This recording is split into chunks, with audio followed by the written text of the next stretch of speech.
மோடியை அவர்கள் கட்சியிலே பல பேர் ஏற்கவில்லையே சார். அவங்க கூட்டணியில் நிதிஷ்குமார் ஏற்க மறுக்கிறார், வெளிப்படையாகவே எதிர்ப்பை தெரிவித்து வருகிறார். அவங்களுடைய சொந்த கட்சியில் இருக்கக்கூடிய சுஷ்மா ஸ்வராஜோ அல்லது அத்வானி அவர்களே கூட இந்த மோடியை வேட்பாளராக முன்னிறுத்துவதற்கு ஒப்புக்கொள்ளக்கூடிய சூழல் இருக்கா? எல்லாரையும் எல்லா கட்சியாலும் இப்போ அத்வானியை ஒப்புக்கொண்டபடி தனித்த கட்சி ஆட்சிக்கு வர முடியாது, கூட்டணி இருந்தால்தான் ஆட்சிக்கு வர முடியும். அப்போ கூட்டணி கட்சிகளால் ஏற்றுக்கொள்ளக்கூடிய அளவிற்கான ஒரு தலைவராக மோடியால் வர முடியும். இப்போ மோடியை அத்வானியே கூட ஒத்துக்கிற மாதிரி தெரியலன்னு சொன்னீங்க.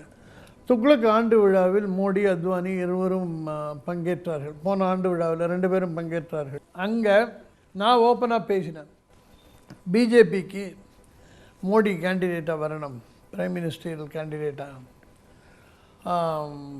அது அத்வானியும் ஒத்துழைக்கணும். அப்போ அத்வானி இது மோடி இன்னும் பிளைனாக சொல்லியிருக்கணும், சொன்ன பிளைன்னஸ் போகாது, இன்னும் கூட சொல்லியிருக்கலாம்.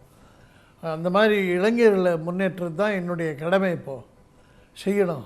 மோடியினுடைய அட்மினிஸ்ட்ரேஷன் குஜராத்தில் அவ்வளோ பிரமாதமாக இருக்குது, அது அகில இந்தியாவிற்கும் கிடைக்கணும் அப்படின்னு அத்வானி பேசினார். அவர் மோடியை ஒத்துக்கலைன்னு நீங்கள் சொன்னீங்கன்னா சரி சொல்கிறீங்க, என்ன பண்ணுறது அப்படின்னு பேசாமல் இருக்க வேண்டியது தானே வழி, வேறு வழி இல்லை. எனக்கு அத்வானி மோடிக்கு தடங்கல் அல்ல. பிரதமர் ரேஸ்ல இருந்து அவர் விலகிட்டாரா? யாரு? அத்வானி. அத்வானி அவர் பிரதமர் ரேஸில் இல்லை, மோடியை தான் வரணும் தான் அவர் நினைக்கிறார். ரெண்டாவது, சுஷ்மா ஸ்வராஜ் எல்லாம் எதிர்த்தாங்கன்னா வர வரைக்கும் தானுக்கு ஒருத்தருக்கும் ஆசை இருக்கலாம் அவருக்கு இதில். ஆனால் அதுக்கப்புறம் அவங்க அதை ஏற்றுட்டு தான் தீர்வாங்களே ஒழிய அதை ஒத்துக்க மாட்டேன்னு ஒன்றும் வெளியில் போக போகிறதில்ல, ஒன்றும் பண்ண போகிறதில்ல. அதனால் மோடி தான் வரணுன்றது என்னுடைய அபிப்பிராயம். அது கூட்டணி கட்சியெல்லாம் என்ன பண்ணுவாங்க, நிதிஷ்குமாருக்கு மோடியை கண்டால் ஒரு பொறாமை வந்தாச்சு. பிகாஸ் இவர் பீகாரை ரொம்ப நல்லா அட்மினிஸ்ட்ரேட் பண்ணுறதா நினைக்கிறார். ஆனால் அதில் 1000 கிரிட்டிசிசம் வருது. அவருக்கு எதிராக பீகாரே டெமான்ஸ்ட்ரேஷன் நடக்கல. மோடியுடைய சக்ஸஸ் ஸ்டோரி, க்ரோத் ஸ்டோரின்ற ஒரு வளர்ச்சி என்ற ஒரு விஷயத்தில் கூட நிறைய எதிர்கருத்துகள், மாற்று கருத்துக்கள் வருகின்றன. இப்போ ஏதாவது பிரதமராக வந்துடுவாரோன்றதுக்காக சொல்கிறாங்களே ஒழி அதில் எதுலேயும் வலு இருக்கிறதா தெரியல. வேற பீகாரில் நிதிஷ்குமாருக்கு எகென்ஸ்டாக டெமான்ஸ்ட்ரேஷன் நடக்கிறது. அவர் யாத்திரைன்னு ஆரம்பிச்சுட்டு பாதியில் விட வேண்டியதாக போகிறது. பிகாஸ் டெமான்ஸ்ட்ரேஷன் வருது. அண்ட் கரப்ஷன் அமங் அபிஷியல்ஸை ஒழிக்க வேண்டியது அவரால். கலெக்டரில் கரப்டாக இருக்கான், கொண்டு ஜனங்க நிறுத்துகிறாங்க அவர் முன்னால். இந்த மாதிரிலாம் அங்கே இருக்குது. அதை அதோட மோடி பண்ணுறதும் தனக்கு அந்த பேர் இல்லாததும் அவருக்கு கொஞ்சம் பொறாமை உணர்ச்சி வந்தாகிவிட்டது மோடியின் மீது. அதை தவிர மோடி கிட்ட போனால் முஸ்லீம் ஓட்டு போயிடும் அப்படின்னு ஒரு அபிப்பிராயம். அதனால் மோடியை எதிர்த்தால் முஸ்லீம் ஓட்டு வரும் அப்படின்னு நினச்சி ஓட்டுக்காக மோடியை எதிர்க்கிறார். பட் குஜராத்தில் இருக்கிற முஸ்லீம்ஸு மோடியை முல்லா மோடின்றார். அதாவது அந்த கேள்விக்கு பிறகு நான் வரேன் சார். அந்த கேள்வி வரீங்க சார். நான் இப்போ வரைச்சு நான் கம்பேர் பண்ணிச்சு நான் சொல்லுங்கள் சார். முல்லா மோடின்றாங்க. மோடிக்கு ரொம்ப நல்ல பேர் இருக்குது. முஸ்லீம்ஸ் எல்லாம் அங்கே குஜராத்தில் பெரும்பாலும் மோடியை வரவேற்கிறார்கள், ஏற்கிறார்கள்.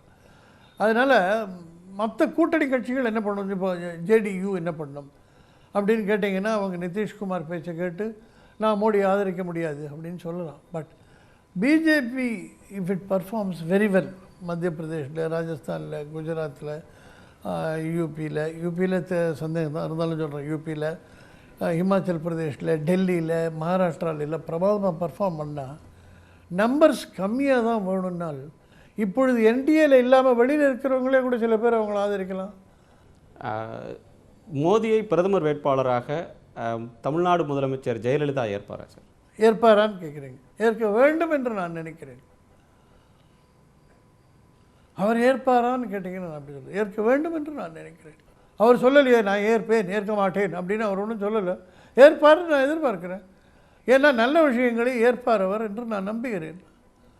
இந்தியா ஒரு நல்ல முன்னேற்ற பாதையில் செல்ல வேண்டும் என்பதை செயலாற்றக்கூடிய ஒரு பிரதமரை அவர் ஏற்பார் என்று நான் நினைப்பதால் ஜெயலலிதா அதை ஏற்பார்னு நினைக்கிறேன்.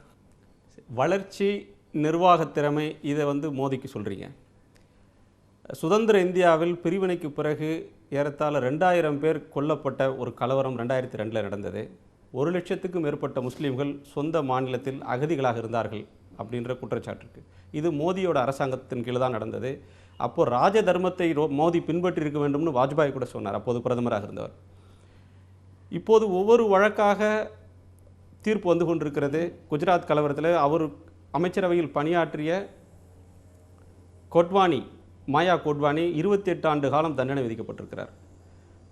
இப்படிப்பட்ட ஒருவர் பிரதமராவது நல்லதுன்னு எப்படி சொல்கிறீங்க சார்? மாயா கோட்லானி தண்டனை பற்றி சொன்னீங்க. அவருடைய மோடியினுடைய அமைச்சரவையில் இருந்தவர்னு. அமைச்சரவையில் இருந்தார். அவர் மீது கேஸ் வந்த உடனே விலகினார். அவர் மீது சார்ஜ் ஷீட் வந்த உடனே அந்த சார்ஜ் ஷீட் விலக்கப்பட்டார். அவர் சார்ஜ் ஷீட் யார் ஃபைல் பண்ணது? SIT, RK Raghavan CBI director தலைமையில் சுப்ரீம் கோர்ட் அமைத்த எஸ்ஐடி, ஸ்பெஷல் இன்வெஸ்டிகேஷன் டீம். அதுதான் கோட்னானி மேலேயும் மற்ற இந்த தண்டனை பெற்றிருக்கிற 32 பேர் மேலேயும் இன்னும் சில பேர் மேலேயும் சார்ஜ் ஷீட் ஃபைல் பண்ணதே அந்த எஸ்ஐடி தான். அந்த சார்ஜ் ஷீட் மேலே தான் கேஸ். அதே எஸ்ஐடி மோடி மேலே குற்றம் சொல்லுவதற்கு எந்த முகாந்திரமும் இல்லை அப்படின்னு க்ளீனாக சொல்லியிருக்காங்க. நீங்கள் அந்த எஸ்ஐடி சொல்கிறதுல நான் ஒன்று எனக்கு சௌகரியமானதை ஏற்றுப்பேன். இது எனக்கு சௌகரியம், கோட்னானி மினிஸ்டர் தண்டனை, எக்ஸ் மினிஸ்டர் தண்டனை.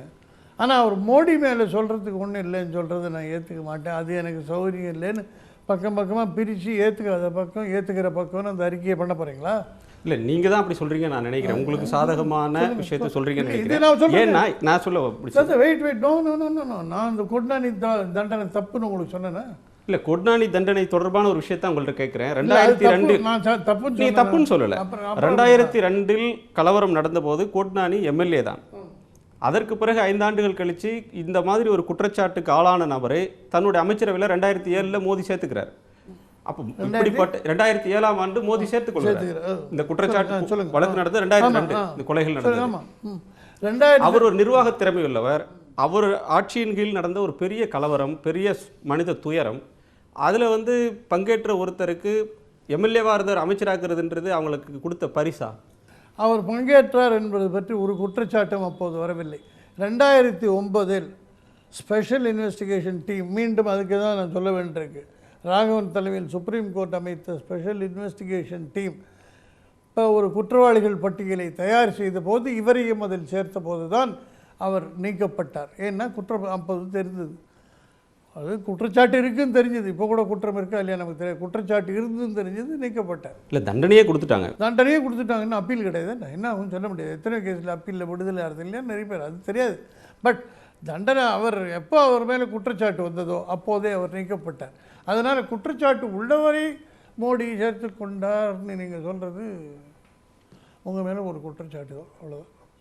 சொல்லுங்கள். சரி, மோடி குற்றமற்றவர் என்று எஸ்ஐடி சொல்லுது. ஆனால் இப்போ அடுத்தடுத்து வரக்கூடிய 3 வழக்குகளில் உச்சநீதிமன்றத்தினுடைய கண்காணிப்பில் நடக்கிற வழக்குகளில் மோடியோட சகாக்களாக இருந்தவர்கள், அமித்ஷா மோடி அமைச்சரவையில் சகாக்களாக இருந்தவர்கள், அவரது கீழே பணியாற்றியவர்கள் தண்டிக்கப்படுகிறார்கள். அவர்கள் மீதான குற்றம் கடந்த 3 வழக்குகளில் தீர்ப்பு வந்திருக்கிறது. கொத்வானி, அமித்ஷா மேலே ஒரு தண்டனையும் இல்லை, சிறையில் தான் இருக்கிறார். சிறையில் இருக்காது சார். சார்ஜ் ஷீட் போட்டு சிறையில் இருக்குது. தண்டனைக்கு அப்புறம் தான் சிறையில் வைக்கிறாங்களாண்ணா?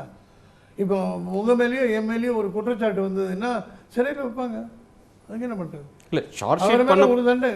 Amit Shah has not been convicted of any offence by any court. Has been charged. இல்லை, அப்படிப்பட்ட அமைச்சரவையில் இல்லை அப்படிப்பட்டவர்களுக்கு இப்போ நிர்வாகத் திறமை என்று வருகிற போது மோடிக்கு 100% மார்க் போடுறீங்க. ஆனால் கூட்டு பொறுப்பு, தன் ஆட்சியின் கீழ் நடந்த ஒரு கலவரத்தில் 2000 பேர் கொல்லப்பட்ட ஒரு சம்பவத்தில் அதை தடுக்க தவறின ஒரு விஷயத்தில் அவருக்கு பங்கு இல்லையா? கூட்டு பொறுப்புன்றதில் ஒருத்தருடைய குற்றங்கள் தான் வராது. ஒரு அமைச்சர் செய்கிற குற்றங்கள் லஞ்சமாக இருந்தால் கூட வராது, கூட்டு பொறுப்பு வராது. இப்போது ராஜா மேலே 2G குற்றச்சாட்டு வந்ததுன்னா அதுக்கு பிரதமர் ராஜினாமா பண்ணுன்னு யாரும் கேட்கல, ராஜா வெளியில் அனுப்புன்னு தான் கேட்டாங்க. பட் தார்மீக பொறுப்பேற்க சொன்னாங்க. தார்மீக பொறுப்பேற்கணும்னு சொன்னாங்களே சார். யார் சொன்னாங்க? பிரதமர் ஏற்கணும்னா தார்மீக பொறுப்பு. இந்த மாதிரி ஒரு அவர் தலைமையிலான அமைச்சர் தலைமையில் இது நடந்தது, அதனால் அவரை வெளியில் அனுப்பணும் தான் சொன்னாங்க. அதுதான் சொல்லப்பட்டது. 2 மினிஸ்டர்ஸ் ஏதோ ஒரு அடிதடியில் கலந்துடுறாங்க, உடனே ஒரு அவங்க அரெஸ்ட் ஆகலாம். அதுக்காக சீஃப் மினிஸ்டர் ராஜினாமா பண்ணுன்னு சொல்ல முடியாது.